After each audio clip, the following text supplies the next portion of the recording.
Hello, Happy New Year, and welcome back to Long Live Rock and Roll's podcast. We're kicking off the 2023 edition, aren't we, Felipe? How you doing, man? Oh, yes, man. I'm doing fine, man. Hello, everyone. Happy New Year. Yeah. Who wouldn't have thought that we would last that long? Well, I thought the world was going to end in. I thought the world was going to end in 2012 after the Aztec.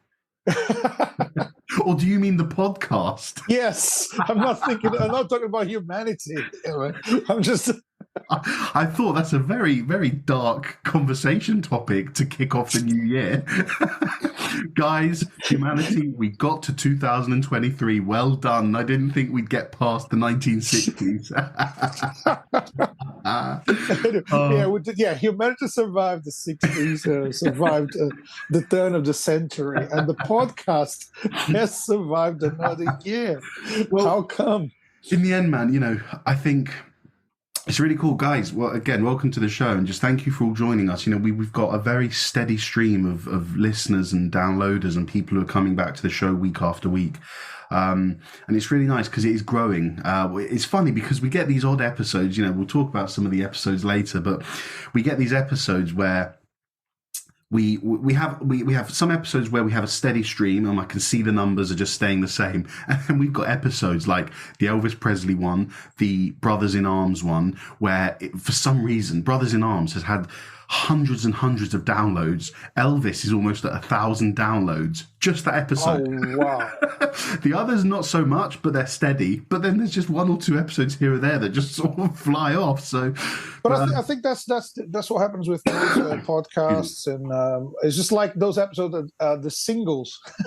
Yes, it's like the singles from an album, Yeah, but no, it's good, man. It's good. So thank you all for joining us. We thought we'd do a recap of 2022.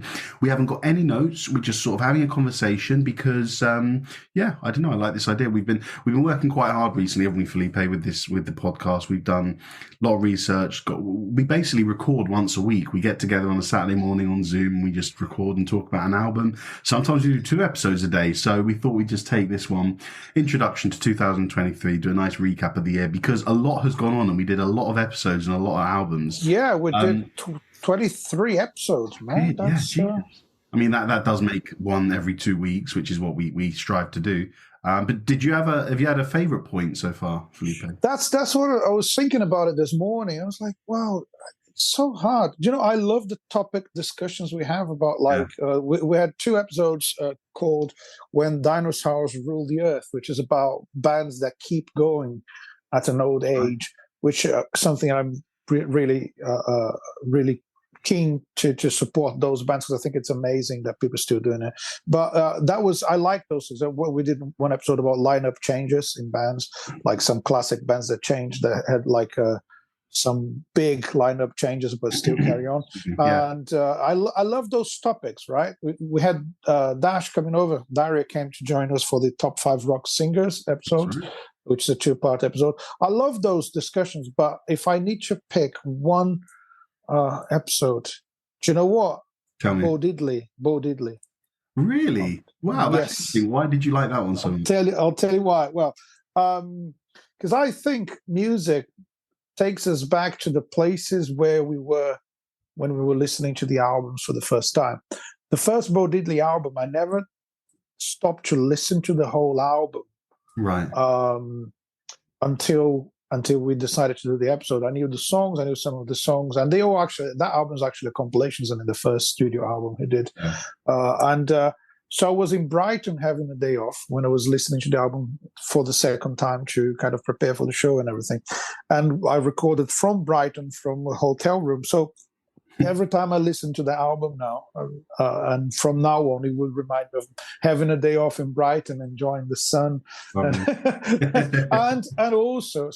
and also it's an early rock and roll album where you can't really distinguish where the blues ends and where rock and roll starts. Yeah, and it's so simple, and it has so many elements there. Like it sounds very simple, but there's a complexity of layers of instruments, overdubs, production for that time, for 1958.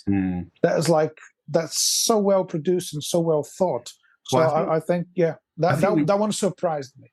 I think we touched on it in the episode where actually the moment that you could have changed from the blues to rock and roll was with the Bo Diddley beat, because Yeah, blues is about notes primarily, because you play the note 1, the note 4, and the note 5 primarily. yeah, Rock and roll is more, and sort of rock music in general, I find, is more about the rhythms. And yeah. so, was that the moment between the blues and the rock and roll, the Bo Diddley beat coming in? Because that was I completely rhythmic. I think you described it really well. Although it's just really interesting. The Bo Diddley groove is not that used in rock and roll anymore, or wasn't used by Elvis, for instance, or wasn't used by some great Yeah, names of early rock and roll. But that's exactly what happened. That shift from maybe even the melodies and the lyrics and anything else to the groove. Let's yeah. let's let's rock and roll. Pretty much, that's Exactly. what it is. You need rhythm. That's it. So Yeah, I think, yeah, that's it's really good.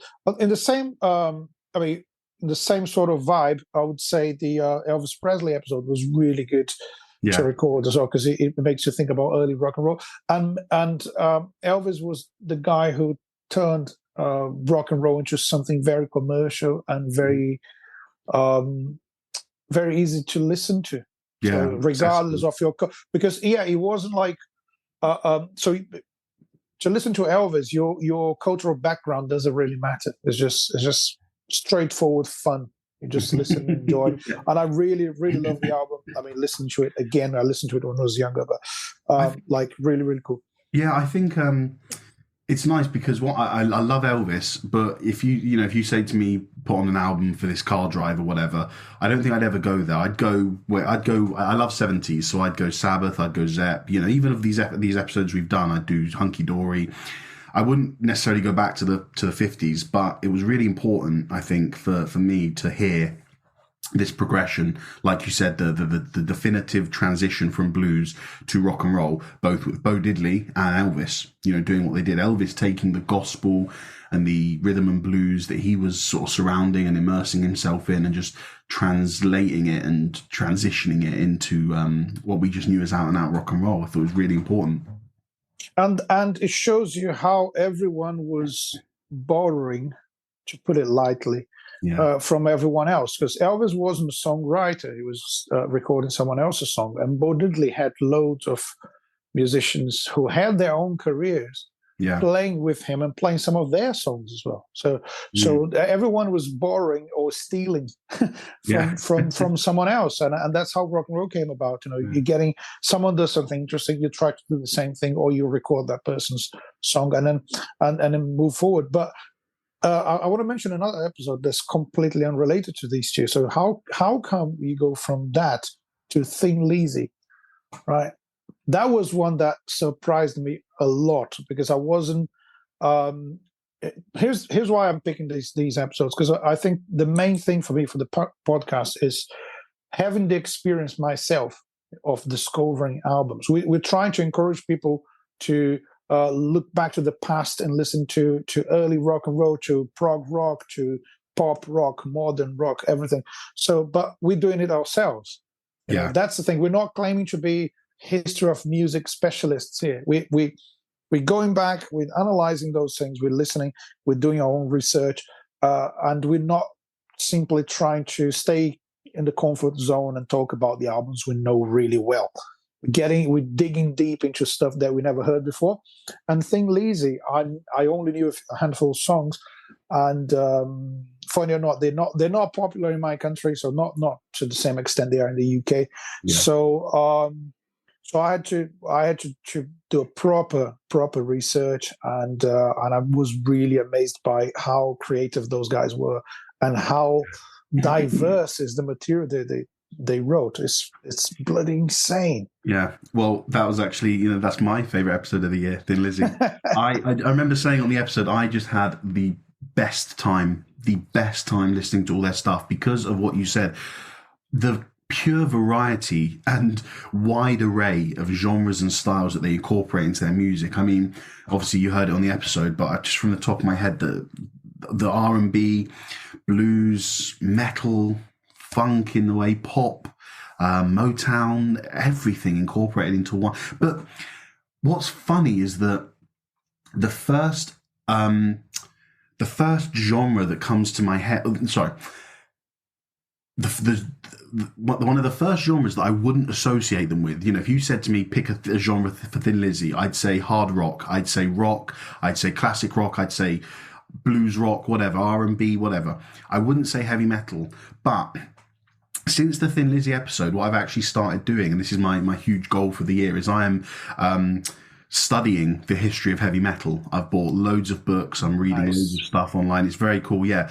And Thin Lizzy were one of the most integral bands of pushing heavy metal in the 70s, which I just pre-Thin Lizzy episode, I'd have said, hold on, what are you talking about? How come?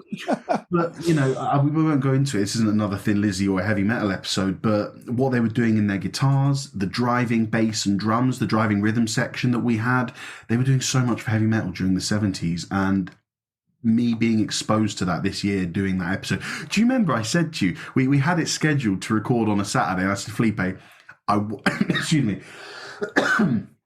I said, Felipe, I want more time with it. Can we push the recording back a week? I was loving it. I listened to every album, man, and it was just, it was amazing. And do you know that Spotify Wrapped thing? Have you seen it? Yes. My one for 2022, Thin Lizzy were my 5th most played band, which was crazy. And you didn't even know them properly. Yeah, that's it. So I had System of a Down, Machine Head, Parkway Drive, Slipknot, so all heavy metal bands, and then Thin Lizzy at the end, which, I mean, maybe they are a heavy metal band, but anyway, that was such an incredible... Yeah, so isn't it one of the things that doing the research for the albums is one of the conclusions we get is it's not that easy to draw a line on when something becomes something else. And it shouldn't, it shouldn't have to be. Yeah, you shouldn't have to, because we tend to name things. And again, we're going to say, we say this a million times, what is rock and roll? Isn't it musical freedom? You do whatever. So I think that freedom of writing good songs in any way you want, or gathering good songs from different people, and putting parts together and making something new. That freedom to do that in your own way is what connects all those albums and all those bands. I think it's nothing to do with one particular groove or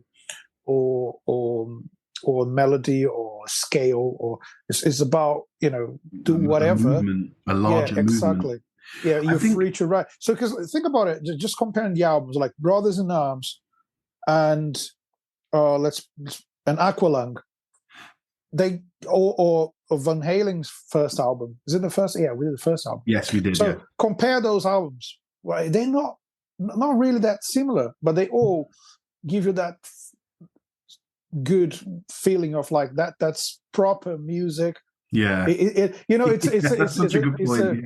It's a silly thing to say, but it comes from the heart. Those people just doing whatever they want to do, and that's so cool. You're right, man. Because when I'm just looking back at this list of everything we've done, there's not one album on here that we kind of got wrong. I mean, when we started this podcast, I said, and when I was posting on Instagram and stuff, I said that one day, someone asked about, I said, what's rock and roll to you? And they said, oh, Biggie, Notorious B.I.G., the rapper, when he did this and he innovated that.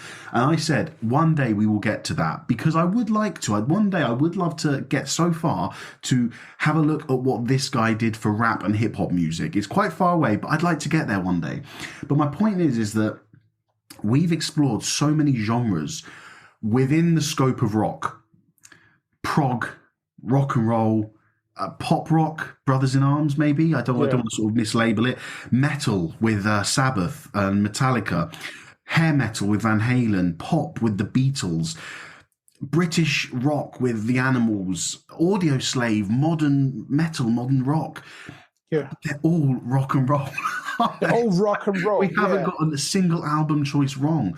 And not that I ever thought we would, but there might be times where we say, yeah, this album was good and we enjoyed it and it did this for music and it did that. Would you call it a rock album? Would it fit under the rock scope? Maybe not. But this year, we have just got everyone so far perfectly right, haven't we? Well, yeah, I think they're all good choices, man. I mean, and to be honest, man, Doing our own trumpets here, me saying, yeah, yeah, we nailed exactly. it this year. Saying that we nailed it. That was a great year for us and for the podcast. But to be honest, man, I really need to show my appreciation for all the hard work you do with editing and organizing and posting, because I literally do fuck all of that stuff. And I won't deny it. I won't deny it, but I didn't want to call you out. Yeah.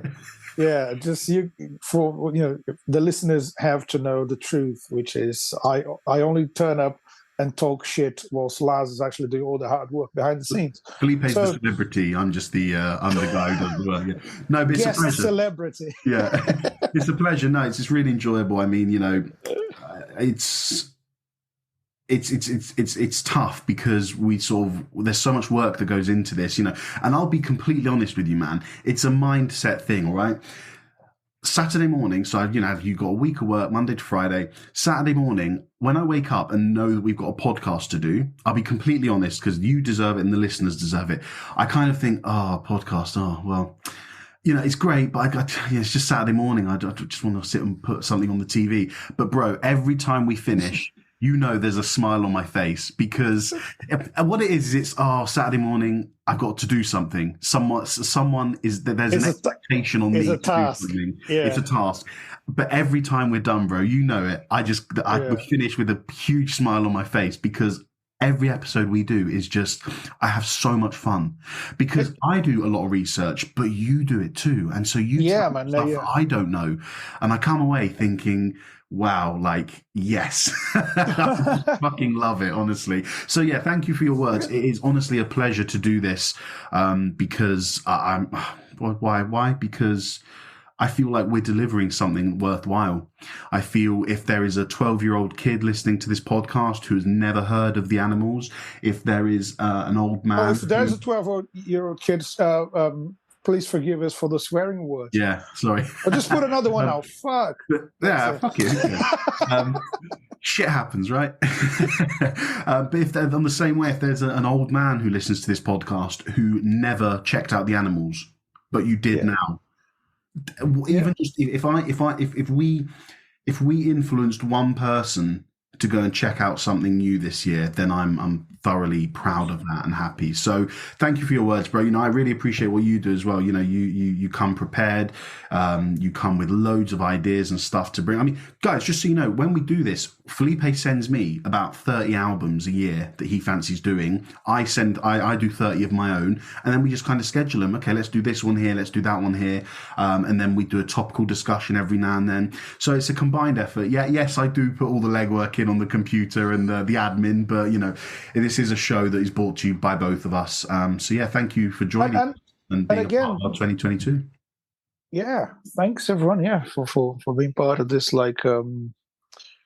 This, I think this is it's just a conversation between friends, really. And although we do, the behind the scenes work, which is listen to a lot of stuff, take notes, compare information from different sources to make sure you're not talking bullshit. but what I would say is this started with us driving from one gig to another, or going to a hotel. I don't know, in a car, talking about the bands we like, recommending albums and bands to each other. Listening to the albums on the way to gigs. So this started on the road, really rock and roll. We should advertise Long Live Rock and Roll Podcast, the show that started on the road. That's it. Yeah. So yeah, it did. And basically what we did is to organize that friendly conversation we'd have every time and turn into a show. So that's why I think it's very it's natural. It's the kind of conversation we would be having anyway. Yeah. And we're just sharing with people, and we know that people love talking about music, because that's it. Again, I say music is a great excuse to get people together, and I think the podcast is a great excuse to connect people with albums they didn't know, or to reconnect them with stuff they listened to in the past and they don't know. For me, it's been a fantastic experience in general, because I'm learning a lot about music, and I'm learning a lot about bands that I didn't know before. And I think the episodes I like the most are the ones I simply need to read a lot and listen a lot. So I'm getting to know new things. And I'm just going to mention one that I found really interesting was Rumors by Fleetwood Mac, because we were that one, I was digging deep into the lyrics, and I was like, well, I know these songs, but I didn't know about the emotional side of it, and what was driving them to write those songs.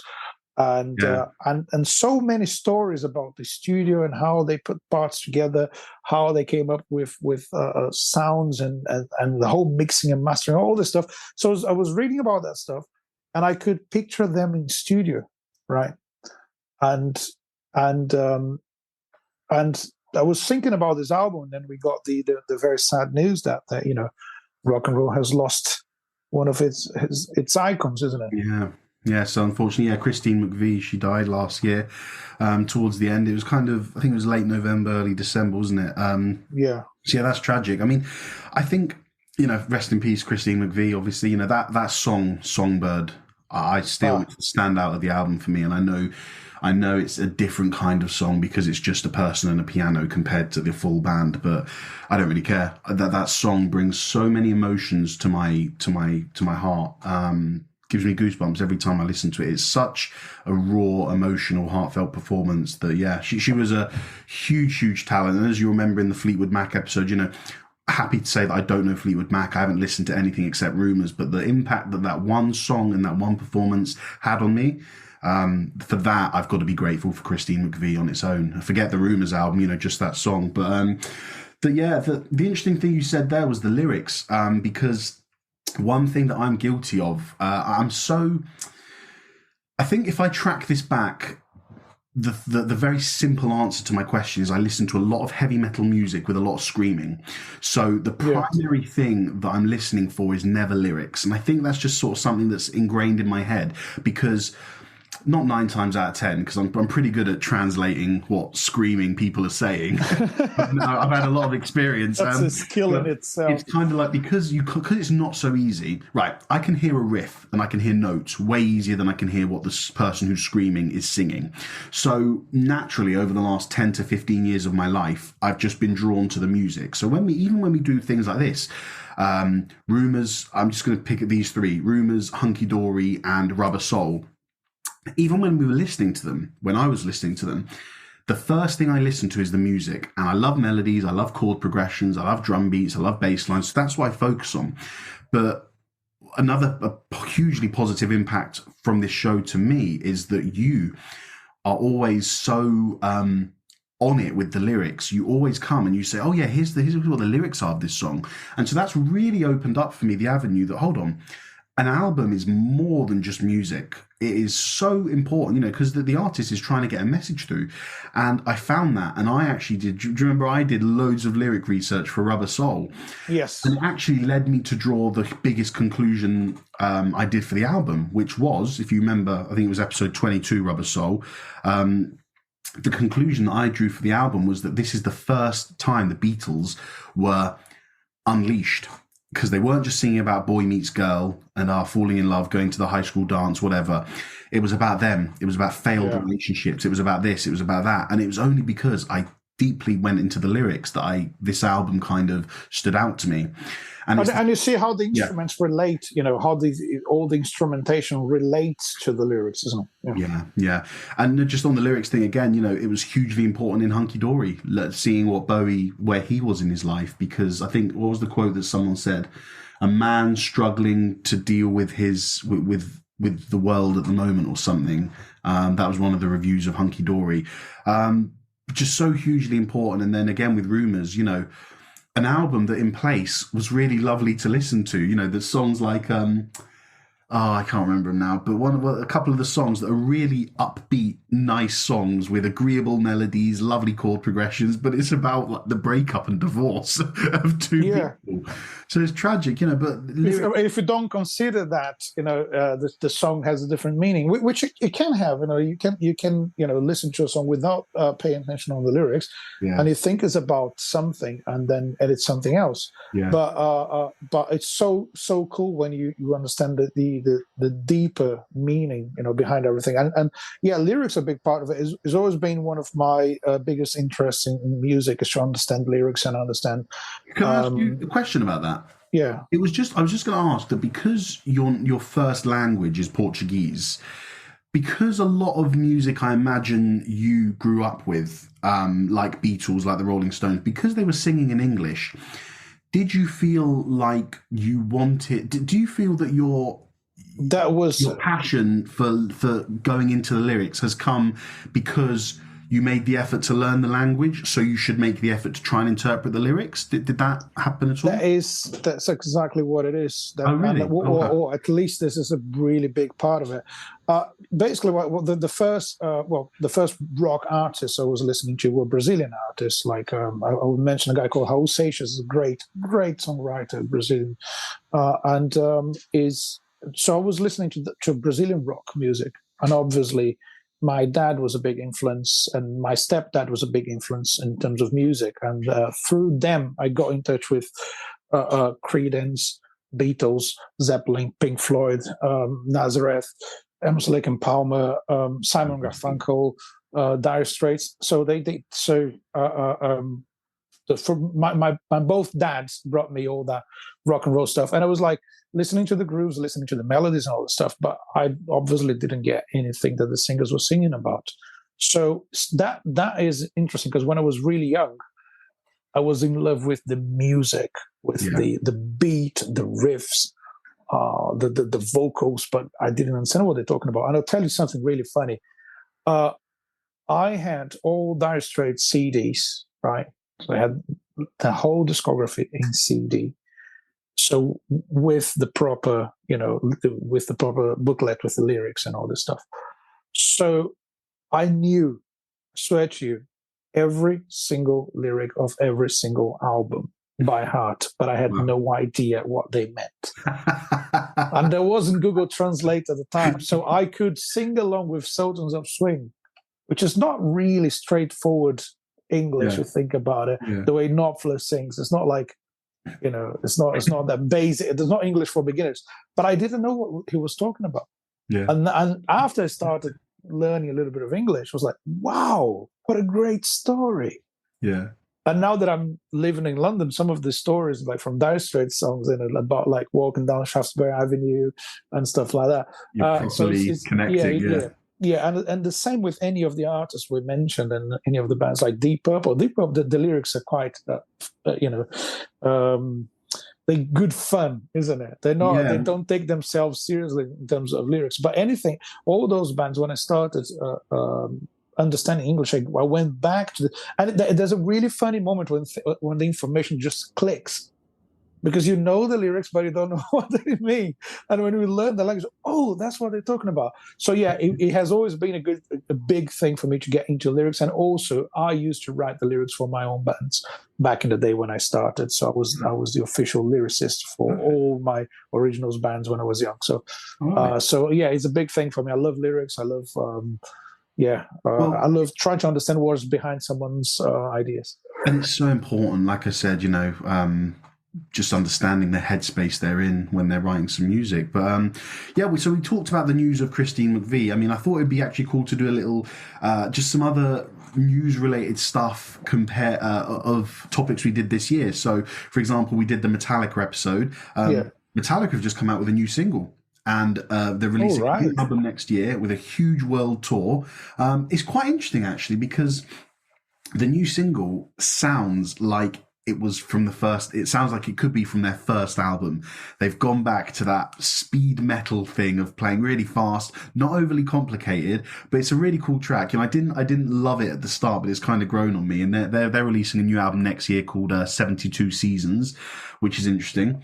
And then other news related stuff is that actually I only saw this a couple of days ago, is that David Bowie has, well, obviously he hasn't released it, but the Bowie The estate label. released an album called Divine Symmetry, which is an expanded Hunky Dory with more demos.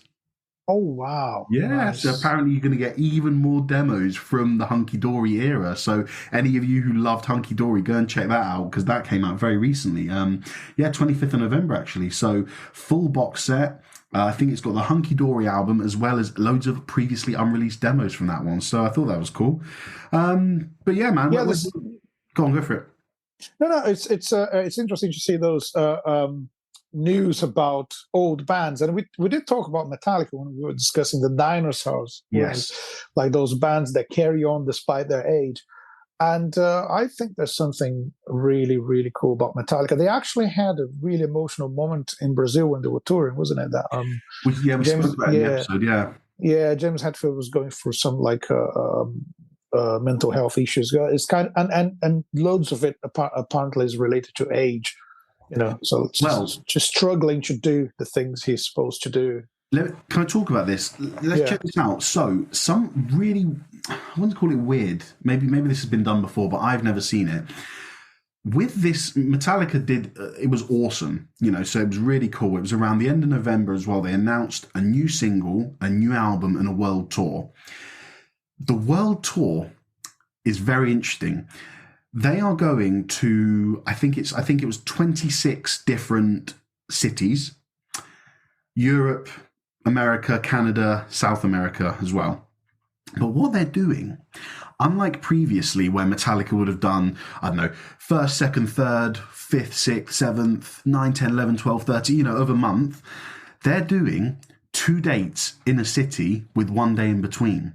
So they're doing, they're going to Paris on the 27th and the 29th. Then they're going to Holland on the 1st and the 3rd. Then they're going to Spain on the 6th and the 8th. And I just thought this was really interesting. And what they're doing, is in the same city, on the 6th and the 8th, they're playing one set on the 6th and a whole other set with no repeats on the 8th. Which I think is really fascinating for 2 reasons. First of all, that day off in between all of them, there's no, what I just said is true for the whole tour. There is no city they go to where they play 2 shows in a row. It's a show, day off, show. And I wonder if that's kind of addressing how do Metallica carry on playing and do a world tour without age and health issues coming in and affecting it. Well, you make sure that your world tour has a day off after every show. Which is really expensive in terms of touring. If you're as big as Metallica, then you can afford it, isn't it? And also they deserved it, isn't it? They've done a lot. They've earned it, haven't they? And I find amazing, like the most impressive thing for me is the fact that those guys don't need to do it. Yeah. And isn't that the whole purpose of art? Art is something that you don't need to do. You can survive without art, but maybe that's just that. Well, that's what we said. Maybe without art, you just survive. You're not alive properly. That's what we saw in the Dinosaurs episode, isn't it? We said, why are they doing it? Well, they must love it because they don't need the money. Some of these bands, so they must love what they do. And isn't it the same reason why we listen to music? The same reason why we're doing this podcast? Yeah, I think that's it's a very human thing, which is the need to say something, to express, and to put it out there and make people hear about what you have to say. It's what music's all about, and it's what podcasts are all about. Exactly. Yeah.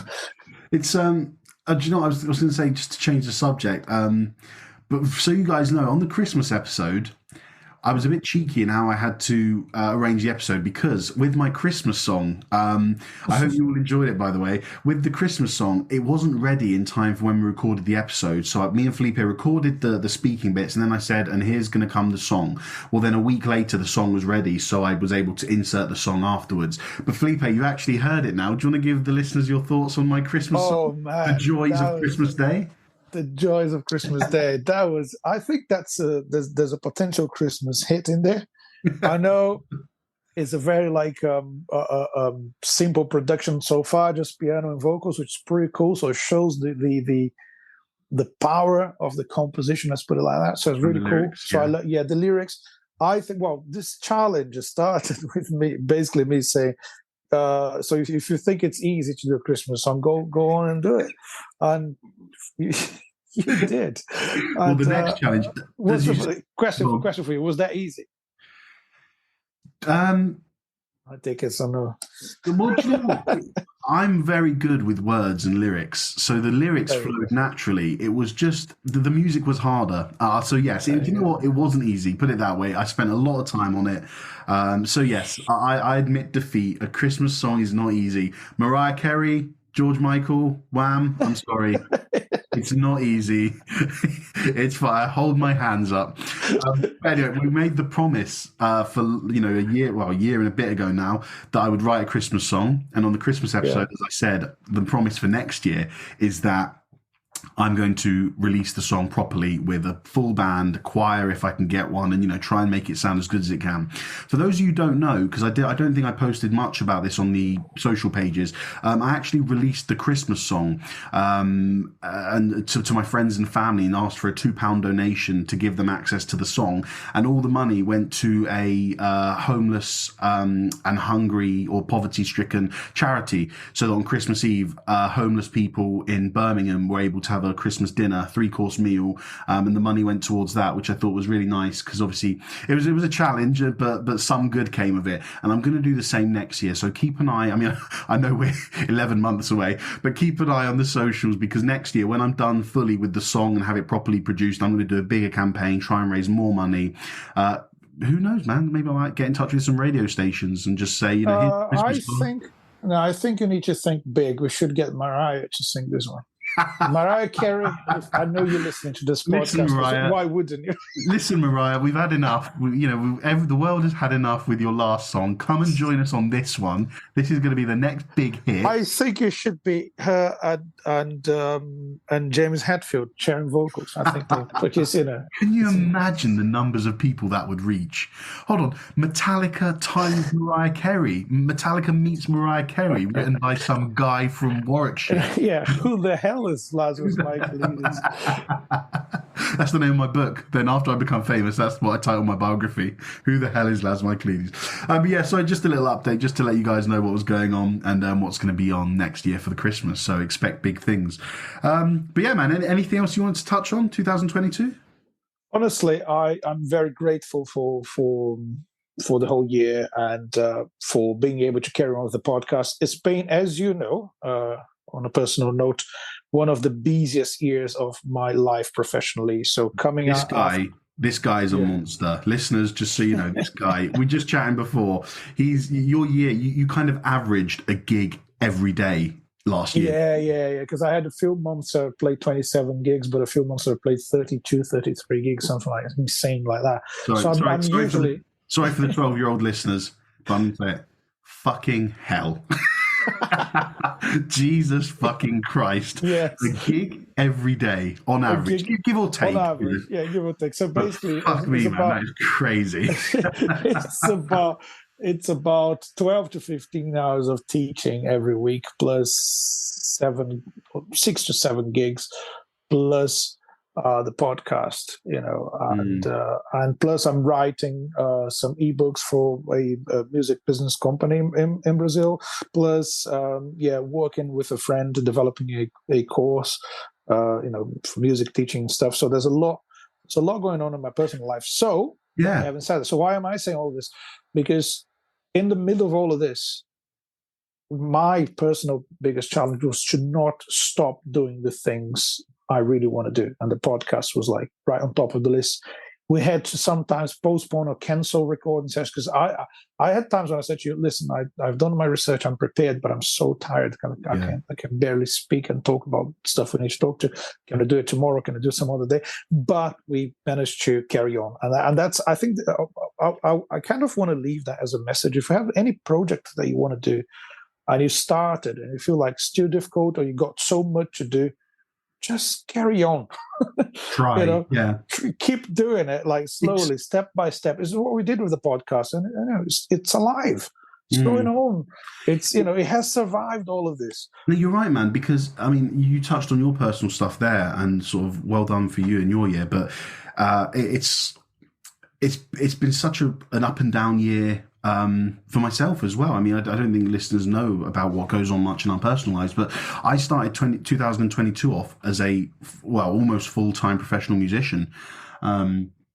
But things changed. I mean, the impacts that the lockdowns have had on the UK British music scene. I mean, it's been a pairing of the lockdowns and Brexit. Obviously, the fallout from Brexit and COVID.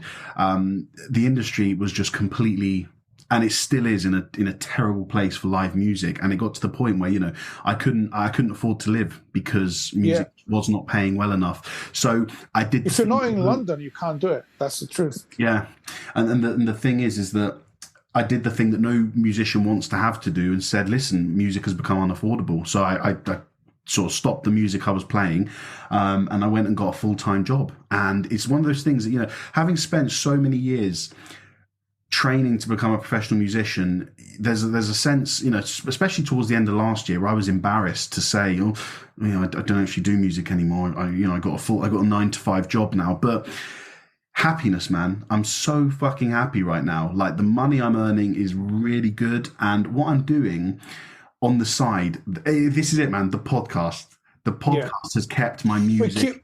It keeps you connected with music, isn't it? Because I mean, we do what we do in different ways.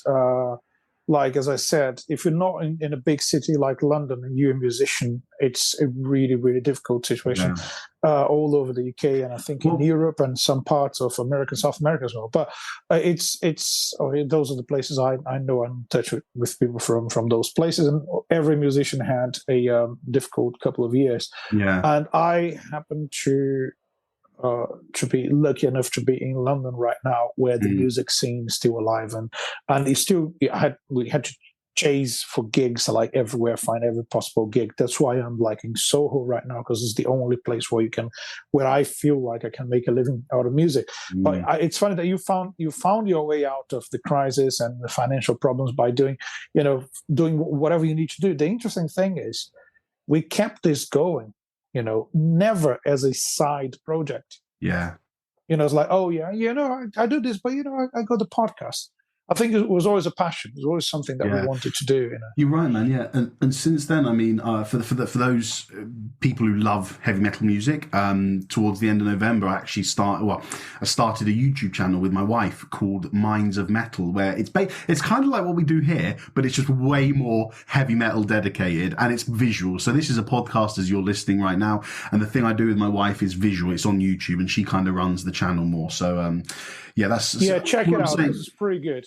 Thank you. Yeah, thanks, mate. It's cool. It is very cool. But we just do breaking metal news. We talk about albums. We do sort of the legacy of metal bands, debates, metal profiles and all that stuff. But it's just been, another thing, because I fucking love music, man, and the thing with playing music is I found very quickly, and it's different for different people, but I struggle to enjoy playing music when it's not music I want to play. So I did things like I auditioned for a Zeppelin band about a year and a bit ago, and they said, here's the set list. And I was like, do you know what? Like, half of these songs aren't even my favorite Zepp songs. And it's very selfish, but in the end, I love music because the songs I love mean so much to me. So when you have to go and play a gig of music that you don't like or you don't want to be playing, it can be really tough. It can be a really tough grind to sit through 2 hours. Yeah, it is. Yeah, spend all that time on stage performing something that you're not emotionally involved with. Which is why this, although it's not performing music, I mean, for listeners, just a side thing, I won't go into. I've also got an injury as well, so it was a combination of the money and the injury that has really sort of led me to decide not to do music full time anymore, but or to play music full time. But bloody hell, I'm still doing music full time. I'm studying heavy metal nearly every day when I can. I'm researching for this podcast. I'm researching for our Minds of Metal YouTube channel, and I'm also writing some music as well with my wife and you, as you know, as you're aware. So news to come in a few months, I'm sure. But the thing is that it's just about finding what works for you, and especially with music, because there are so many different ways to access music and to get into it. It's just music is everywhere, man. We're never going to get away from it, and I fucking love it. Oh man, that's so good to hear that, because it's pretty much you summed up the motivation behind all of this. It's just like never disconnect from music. And it's when you mentioned like being a full-time musician, I think we are full-time music listeners, are we? I mean, yes. we never stop. And for me, just another quick personal observation on this, which is I've always been playing with different bands of different styles. Has always been my thing. For those who don't know, I'm a drummer. I've been a drummer for fucking 25 years now. But so the whole thing is, it's always been about playing a bit of jazz and blues and rock, mainly those three genres. But I got myself in a position where I would be mainly playing original music, rock music, touring, and on the side doing a few blues gigs and the occasional jazz gig, whatever. And then it got to a point where I'm mainly playing the blues scene in Soho, and I love it. It's like great people here, great music, and I'm a big blues fan, so I love what I'm doing. And not playing any rock gigs anymore. Not like we play rock and roll, rockabilly, early blues, early rock. It's cool, but all those bands that we mentioned, those things are they came after the kind of music I play now. So the podcast for me is it's a fantastic way to keep me connected to the music, to the bands and the music that actually got me started with music, not only with rock, but music in general. So all those the bands we're talking about, Yes, although you're not playing that music like you might have been doing before, you're playing the predecessors of that music, but this podcast is allowing you to connect to the music. To the music. So I feel like there's a whole experience from the early blues to the modern rock stuff. So I'm leaving that experience on a daily basis, either recording or researching or playing live. So it's been great, and I just want to really thank everyone who's supported us since day one of the podcast. And we said to ourselves, even if people don't give a damn, we're going to keep doing this. If no one cares, we're going to do it, because it's not a disregard for what people think. No, it's not that. It's just like, we want to do this. We're happy to do it. We're happy to share it with whoever wants to listen to. Like an episode like this is more like we're just having a conversation, really. And it might not be as interesting as talking about the biggest album of all times or whatever. But it's important to acknowledge what we've done so far and to thank people, the ones who decided that what we're doing is also interesting for them. So thanks a lot for being with us. And thanks for a fantastic year, I would say. Well, I got very deep very quick, didn't it? But I thought it was nice because, listen, you guys, I know we don't really do visual stuff, but I think it's nice for the listeners to sort of get a little view into our heads and what we go through, because week after week they just get our opinions on an album. Oh, how you doing, Felipe? Yeah, good, man. It's sunny there today. Yeah, how about you? Yeah, good. Got a rugby match today, and that's really it. I don't know if they ever really sort of know more about us unless they follow us on like our social media pages. So I don't know. Yeah, it got very deep and very emotional quickly, but I think that was a nice little 20 minutes just chatting about our lives and how, because ultimately what we were talking about is what this podcast means to us. And I think that was, so although we are trying to produce this for others, it does a hell of a lot for us, and I'll go as far as saying, keeping both of our mental healths in check. Not without the podcast, we'd be a mess, but it just does that little bit more. It does. A weekly amount of joy. Exactly, and it's always like regardless of waking up early after a gig, I'm always happy. I'm always happy to record, and I just want to. Well, before we finish, I want to ask you, what do you want for this year, for 2023 with the podcast? What do you want to do that's in a different way compared to last year? Well, we've actually chatted about this, didn't we, at the end of last year? We've had loads of things where there was a series of episodes this year or 2022 where we tried really hard to get together, and I'd come down to London like once a month, and we try and do 3 episodes in a day, and we just kind of thought this is silly because it's costing me a shitload of petrol. I mean, you guys, anyone who's familiar with the UK at the moment knows what the petrol price is and the energy is like here. It's just a mess. It was costing me petrol. We were rushing episodes to try and get some done. I didn't feel like the quality was as good as it could have been, so we made this switch to Zoom, which I think's actually been a godsend. You know, we tried to kind of avoid the technology and keep things personal for as long as we could, but I think it was actually a really good step, because since then we've just gone weekly and just doing 1 episode every week, you know, recording and then just putting them out, you know, every 2 weeks. So I think that's been really good. But there's been times where you said to me, hold on, can we change the subject for this one, because I've got a friend in Soho who wants to talk about it. And you said, oh yeah, well, you know, I wanted to do an episode about this kind of stuff, because I've got a band member who I play with in Soho who does that. So we've actually decided, you know, one thing we're going to try and achieve this year is to get several guests onto the show. But I'm happy to announce that Mr. Felipe is actually going to be leading some of those episodes. So if we can get some stuff, then Felipe is going to be your main host for a few episodes, hopefully this year, where he's going to sit down in Soho with his friends and with his bandmates and talk about, you know, these topical discussions. I know one you want to do is saxophone in rock, and stuff like that. So really happy. Yeah. So that, I'd love for that to happen. And in the same way, I know we're going to try and keep things rock and roll and 70s rock. But for example, I don't know, I know you're not that much into the metal. So if we ever do if we decide to do an Iron Maiden album, I might do an episode with my wife, because we do this metal channel together, and we thought, why not? Why can't we bring outside parties in to give their stuff? So yeah, I'm really excited for that, because you've got so many great contacts and friends in Soho, and I know that it's just a struggle for me to get down and to give the time to it. So I thought, we thought, it's not just me, we both said that, you know, Felipe could do a couple of episodes or several episodes with your colleagues, and you lead them. So I'm really excited, man, because you're a great host, you have a great way of talking. So really excited with what you can produce with them. I'm kind of scared, but it's... Oh, no, man, you're going to smash it. I'm kind of scared of it. No, I think it's going to be a cool thing to do, like a different episode. So, and having guests, I think, is a great thing. I think we definitely need to do a strong partnership with Minds of Metal, because I think that's a really cool channel you guys doing.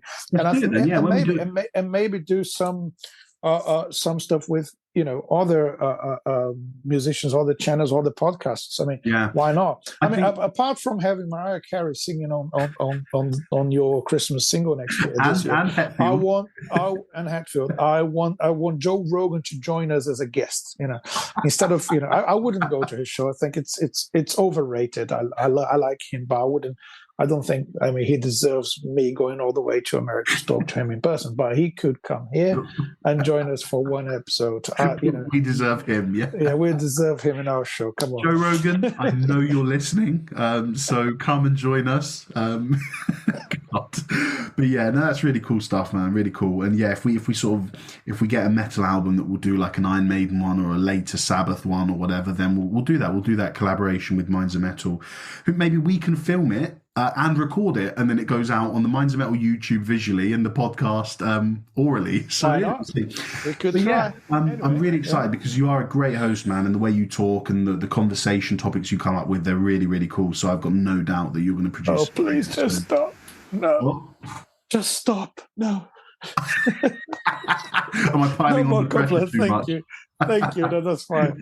I'm pretty sure it's going to be cool. So yeah, I mean, it's been a great year, hasn't it? Yeah, well, that's quite a deep last 20 minutes. Let's finish. Let's finish with something relating back to the episodes of last year. Very quickly, was there a surprise moment or album from last year? Something that you didn't think you'd enjoy that you did? Oh yeah, I'm reading the list of episodes here. You do one, and then I'll do one, and then we'll okay. Episode. Okay, I'm gonna mention. I would like. Yeah, I could talk about a band or something, but I'm gonna mention the one album that was really, really fun to listen to. Was Van Halen.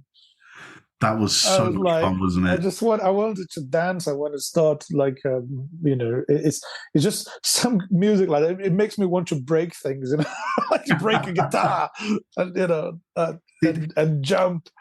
Did you know of the album before, but researching it gave you a new sense of it, or did you not know? No, not the whole album again. That was one of the albums that I remember learning songs from the album to play with band and stuff, but I was never a Van Halen fan. Yeah. And I guess I wasn't because I never stopped to listen to a whole album. Not that one.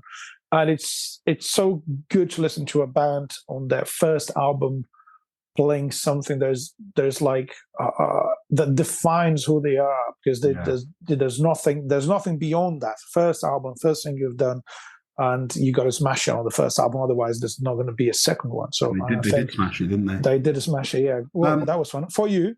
For me, I think you're going to like this answer. I was really... Well, hold on. I'm just going to double check my answer. I'm fairly sure, but I'm just... Yeah. He's going to double check his answer. There's several. Thin Lizzy already said that was like my most enjoyable one, but I didn't think it was a surprise. I kind of knew somewhere deep down, because when we were on tour with the roadie Johnny Della, Thin Lizzy are Johnny's favourite band. Shout out to JD, the main man. So I knew because he liked them that if I got into them, I'd find stuff I liked. So it wasn't a surprise. It was just, fuck yeah, like, this band's great.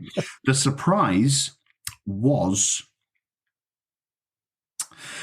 I've got to give two, but one lesser one.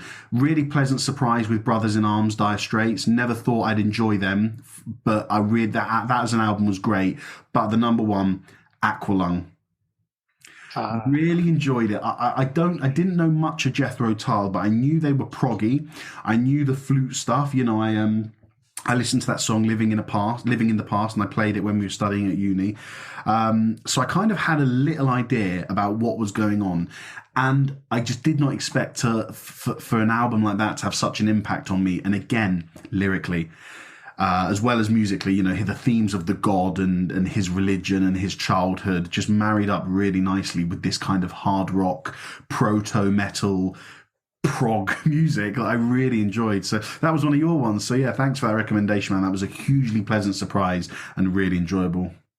So that's it. We're surprising each other with our choices and recommendations. So I expect to surprise you guys, you listeners. Well, there's a surprise coming up next week. So our first episode of 2023, we're doing Dookie by Green Day. Felipe's chosen the album. We're going to get there next week or 2 weeks from now. But it's not one that I expected Felipe to choose. And it's not one I expect to, not like, but it's we'll see. Just wait for the episode. Yeah, you'll see. Yeah, let's see how that one goes. But anyway, I think that's a great place to leave it. So thank you very much, guys, for joining us. Thank you for joining us for the whole of 2022. I know we've said it already several times today, but we really, really appreciate it. I'm going to ask you to subscribe, to like, to hit share. Tell anyone you know who likes this kind of music to go and listen to us. iTunes and Apple Podcasts and Spotify. Just scroll down and give us 5 stars, please, or just a little review, because it really helps us with the algorithms, trying to grow the podcast more in 2023, and we need your help to do that. We're an independent podcast, as you've heard quite dramatically in the last hour. We love what we do. So, there is no chance we're stopping. This is too much fun for both of us, but, if we can reach more people with it, then that'll be really good. So please, give us some support, like, share, subscribe, go to our socials, do what you can. We really appreciate it, and thank you for find us journey with us. You can find us on the internet, isn't it? I'm so glad you did that, because you summed up 2022 with that line. Find us on the internet. Thank you very much, guys. And from 2 weeks from now, the episodes begin again with Dookie by Green Day. Yes, hope to see you guys soon for our first official episode of 2023, and keep on rocking, everyone. Absolutely. Happy New Year, everyone. Have a great 2023, and as always, long live